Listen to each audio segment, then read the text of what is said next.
নমস্কার বন্ধুরা, আজকে আমি বানাতে চলেছি এই ছোলা কচুর গোড়া ও নুন। এটাকে চিংড়ি মাছ দিয়ে চচ্চড়ি করব। মশলা কেটে নেব।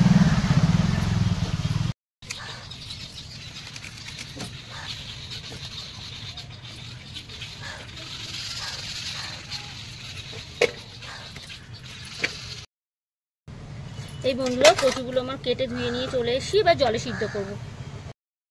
জল দিয়ে কচুটাকে সিদ্ধ করে নেব। আর একটু করে নুন দেবো আর হলুদ দেবো। এই হলুদ দিয়ে দিলাম,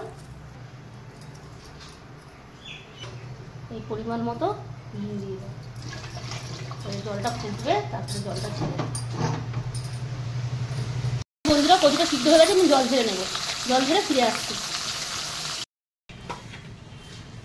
আমি জলটা ছেড়ে নেব।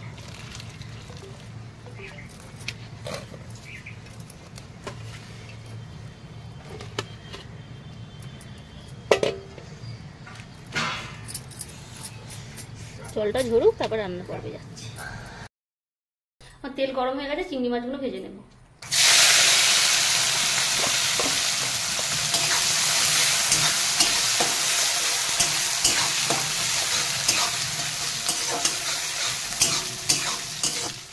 চিংড়ি মাছগুলো ভাজা হয়ে গেছে, এবার তুলে নেব।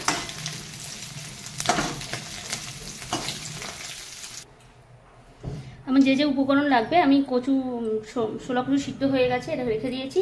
ফোড়নের জন্য তেজপাতা, দুটো এলাচ, সাদা সর্ষে, একটা শুকনো লঙ্কা, কালো জিরে, আর এটা হচ্ছে মিট মশলা, জিরে মরিচ, আর ধনে, গোলমরিচ, আর বাদাম, একটুখানি চিনি, আর শুকনো লঙ্কা গুঁড়ো আর গোলমরিচ। এখানে চিংড়ি মাছ ভাজা আছে, এখানে আলু, ধনিয়া পাতা, কাঁচা লঙ্কা, রসুন পেস্ট মানে কুচি করা আছে, টমেটো আর পেঁয়াজ। আমি রান্নার পর্বে যাচ্ছি। এই তেজপাতাটা দিয়ে দিলাম, এই সর্ষে, এলাচ আর এই কালো জিরে। কালো জিরে দিলে কচুতে, যে বর্ষাকালে কচুতে যে খুব গালে লাগে, কালো জিরে দিলে সেই কচুতে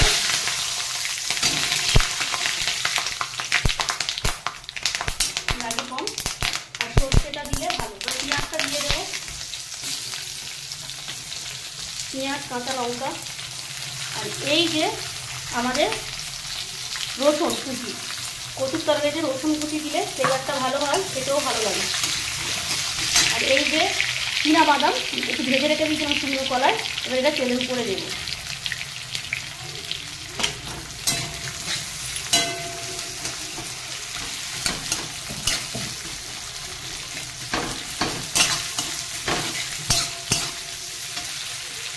এই পরিমাণ মতো নুন অল্প দেবো, কেন কচুতে আমি নুন দিয়েছি, লাগলে আবার দেবো।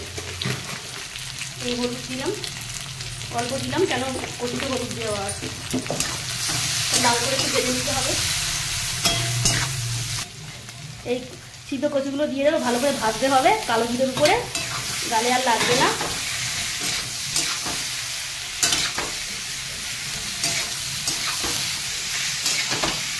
টমেটোগুলো দিয়ে দেবো, আর এই আলু,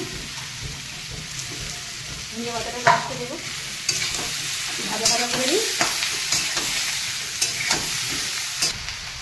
কচুটা আমার তেলের উপরে ভালো করে কচু, আলু, টমেটো কষানো হয়ে গেছে, পুরো অর্ধেক 50% হয়েই গেছে। আমি এবারে এই গুঁড়ো মশলাগুলো আমি এতে দিয়ে দেবো।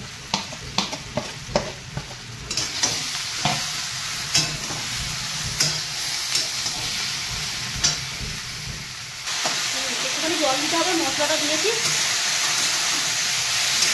তাহলে পুরো এবারে চিটচিটি হয়ে যাবে।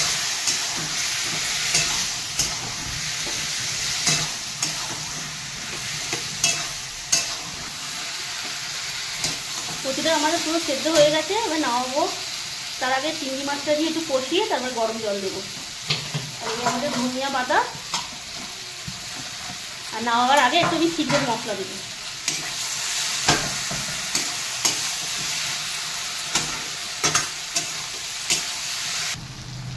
এই আমার কচুটা হয়ে গেছে, এবারে গরম জল এই ফুটছে, এই গরম জলটা আমি দিয়ে দেবো অল্প করে। কচুটা সিদ্ধই অবস্থা আছে।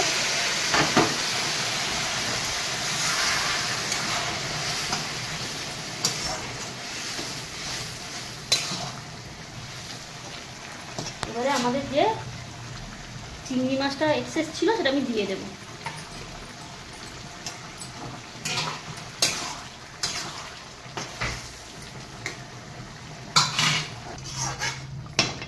এই কচুটা ঢাকা দিয়ে রেখে দেবো, একটু সিদ্ধ হোক। ঢাকনাটা খুলবো, একটু নেড়ে দেবো।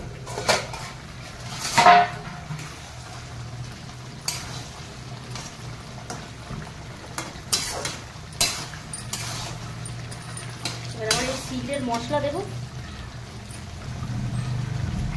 এই যে শিলের মশলা, 5 ফোড়ন, মৌরি টৌরি আছে, তেজপাতা, শুকনো লঙ্কা সব একসঙ্গে ভেজে গুঁড়ো করা আছে। এটা দিলে চচ্চড়ি দিয়ে ভালো লাগে খেতে।